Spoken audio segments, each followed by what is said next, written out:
I'm Joshua Moore. I'm a filmmaker. I just finished my first feature. It's called I Think It's Raining. It was the opening night film of the Cinema by the Bay Festival here in San Francisco, and also played at the Karlovy Vary Film Festival in the Czech Republic. This is a character-driven film about a young girl who is a singer. She's been traveling outside of San Francisco. She comes back to San Francisco and really just tries to get her life together. And I call it kind of a hangout film because we basically hang out with her for a couple of days as she wanders around the city, meets old friends and lovers, and just tries to kind of figure out her place, her current place in life. So she's very much a character in transition.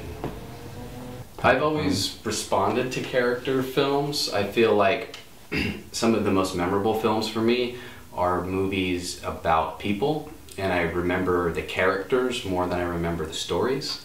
And I feel like if you have an interesting enough character, you can kind of put them anywhere, and they'd be interesting. You know, they could just be grocery shopping, but you love that character so much, you just want to know, like, how are they going to respond in the grocery store? What are they going to buy? What are they going to wear in the grocery store? How long are they going to be in there?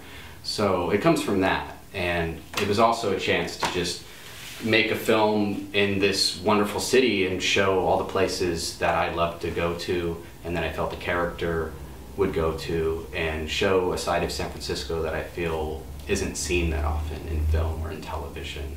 It stars Alexandra Clayton, and this is pretty much her her debut.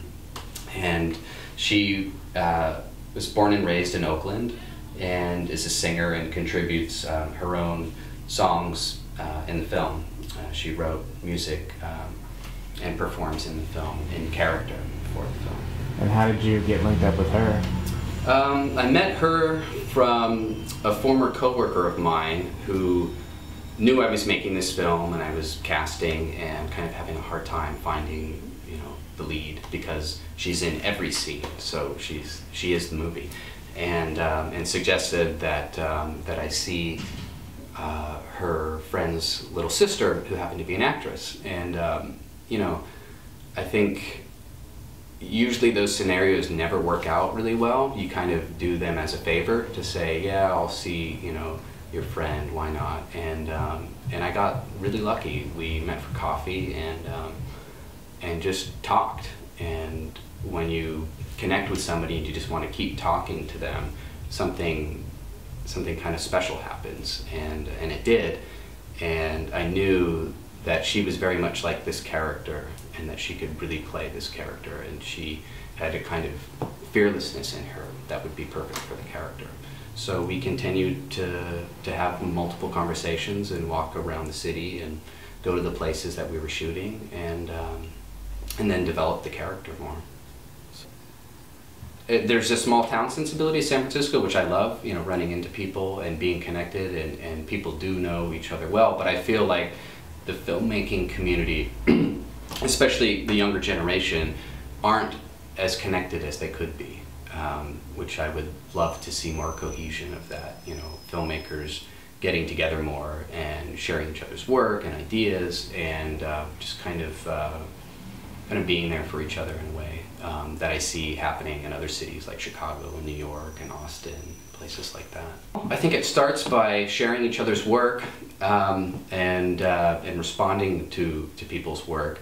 I know Barry Jenkins had a pretty big hit, Medicine for Melancholy, which is a very strong film, and kind of raised the profile of indie film in San Francisco. So I would love to see that spread, because there are talented filmmakers, including yourself, that kind of deserve to have their work seen by more people.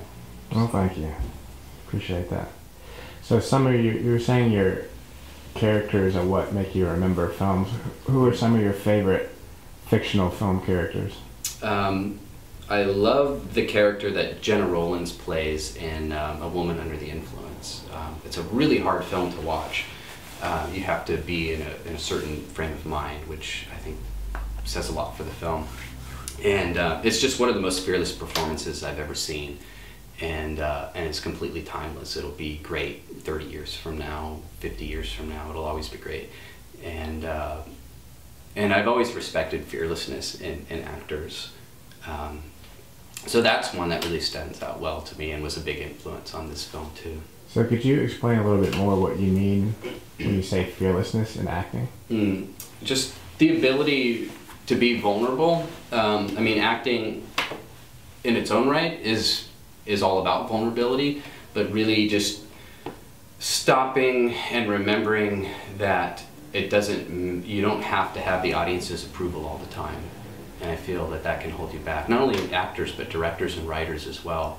I think you have to please yourself and please the character, basically please the story first before you can please the audience. And the audience will respect you more knowing that you're true to whatever it is you're doing and not trying to cater it towards them.